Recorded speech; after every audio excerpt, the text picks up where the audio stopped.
Hello guys.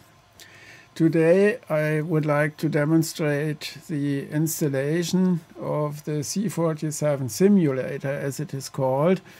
It's the complete C47 calculator software package, but not running on a DM42, the Swiss Micro's pocket calculator, but on a Windows PC. I have one here which runs Windows 11. It has been updated completely to 23H2 and has the most recent updates. And on this machine I'd like to demonstrate now how the installation works and what you have to take care of. So the first thing is to visit the C47 Calculator homepage, and when we scroll down a bit we find the downloads to the software packages. There's a bug fix revision, and here we have a software version with the simulator included. I have already downloaded this file and show you this in a minute. We will extract it together and see what's in there and what we have to do with the single files in it. And what I would like to show in advance is that we also have a link here on the community wiki. This is, as the name suggests, a community-driven project, which is really work in progress, but there's a lot of information to find about the C47. And when we click on this link, we will arrive here on this page. I'll remove my picture here. So this is a community wiki. The start page is what is C47, with some introduction to the project. Then we find a quick start guide and many more information, but by far not everything which should be included here. But as I said, it's work in progress. So let's go to the installation and setup. So again. And here we see that we have a section about the simulator software. And here is a link on installing it on Windows, which I have opened before. And this is the article which describes how to do this. So it's not too much, and it's not really 18 steps. Basically, it is download the zip file, extract it, find your way through the directory structure, install the GTK3 library for the graphic environment, and install one font for the display of the calculator. That's basically it. And if you wish, and I show this at the end of the video, then I demonstrate how you can, here it is, how you can link the C47 simulator to this key here, which is quite easy. It's 2 steps, not more. Okay, so back on track. You have this very detailed article if you wish, but I'll show you the README file also, which is part of the package. Okay, so let's get into the file system here. I have downloaded the release file into this directory here. And I'll extract this. and I always get the dialogues on the wrong display, but it's no problem at all.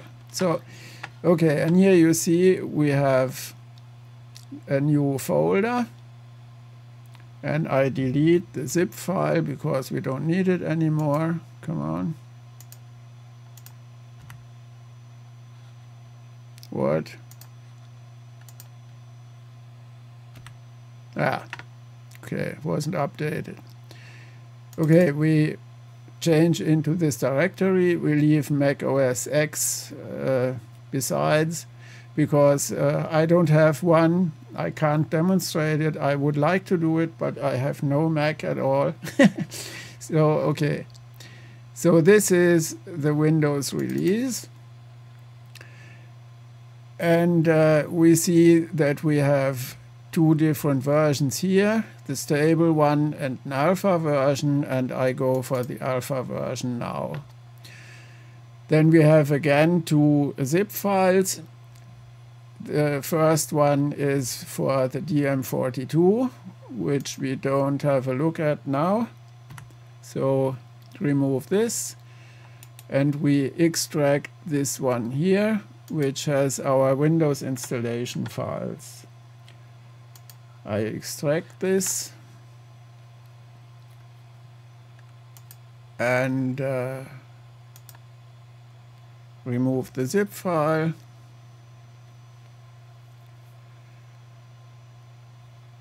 And press F5. Okay, and then we have again C47 Windows, and here we are. So this is the set of files which we need. We don't need everything at runtime, but let's keep this stuff. And what I do now is I select all of these files plus the res folder with the resources, press Ctrl+C, and put all this in a directory which I have called C47, which lives on drive C. Right? Okay, and here we paste this into the folder. And now, as you can see, we have the C drive and the folder C47. And here we have all the stuff we need, with one exception. I have mentioned that we need the GTK3 library. And so we change back into our browser here. And this is the website where you can find the GTK3 runtime for Windows 64-bit. I download this and put it in this directory here, the C47 on drive C. We have to install this now. Just use a double click, and okay, it says it has already been installed, but press cancel to continue anyway. Yeah, for you I do this, and we do this process again so you can see how it works. So agree to the license agreement and everything, keep the default. It's just a piece of cake to install this. And depending on your machine's performance, this takes some time, but maybe a minute or two. It's not more. And as I said, this is the runtime environment you need for software which uses the GTK3 graphics library. And this is an open source library which is a widely used library, and that's the reason we do this now. So we're near the end.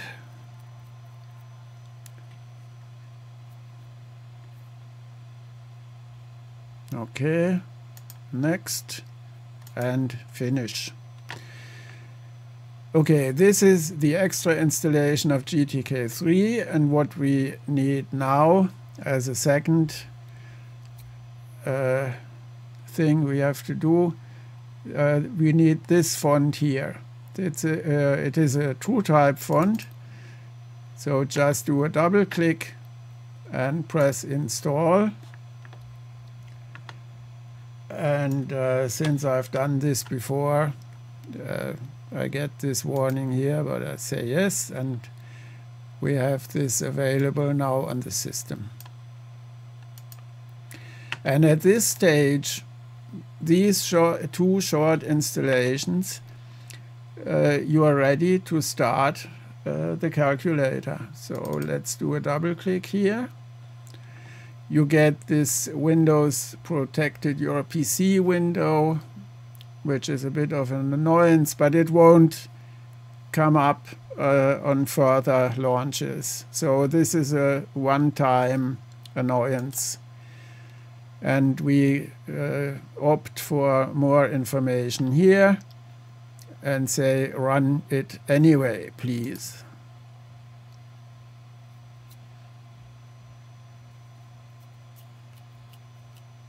Okay, and here we are.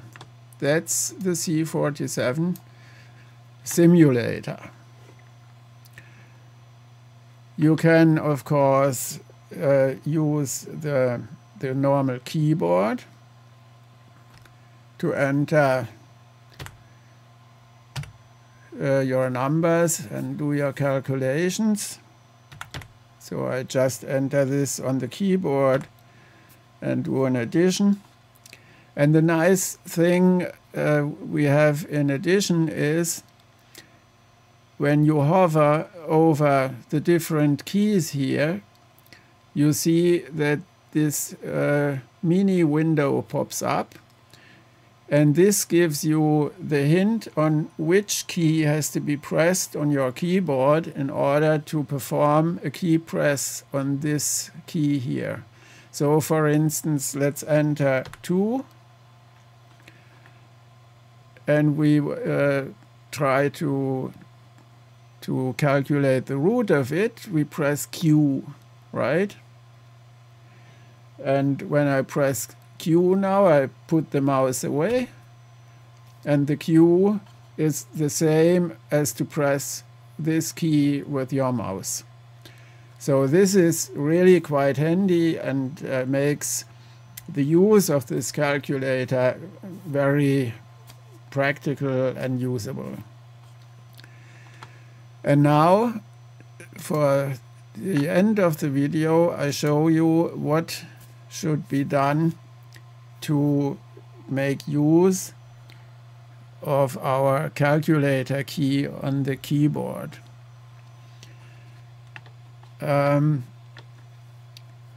have this reg file here, and let's have a look at it. Pressing edit. What? And we see it's just a key entry for your registry. So nothing serious, nothing complicated. And you can say that this second line here gives the information about what should happen when this key here, this app key 18, is pressed. This is nothing but a code for the calculator key. And this here, the third line, is the action which should be performed by the operating system when this key is pressed.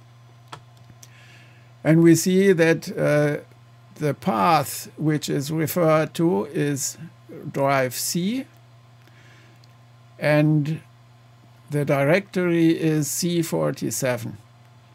And what has to be called, to be run or launched, is C47.command. And this is nothing but a small batch file which runs the C47.exe then, right? So if you want to put your C47 package into another folder, please do so, that's no problem. But you have to change the path here, and if you choose another drive letter, D, E, whatever, just change this also. But when you work with this file and edit it, then please use an ASCII editor like Notepad or Notepad++, and do not use Word or something like this, because this will most probably mess up the file and then you can't load it correctly, right? Okay, I don't need to change anything here right now. And all I have to do to enter this information into my Windows registry is a double click on the file, and then we get a warning, of course, adding information can unintentionally blah blah blah. And of course we are sure to continue with this, and then we get our success message.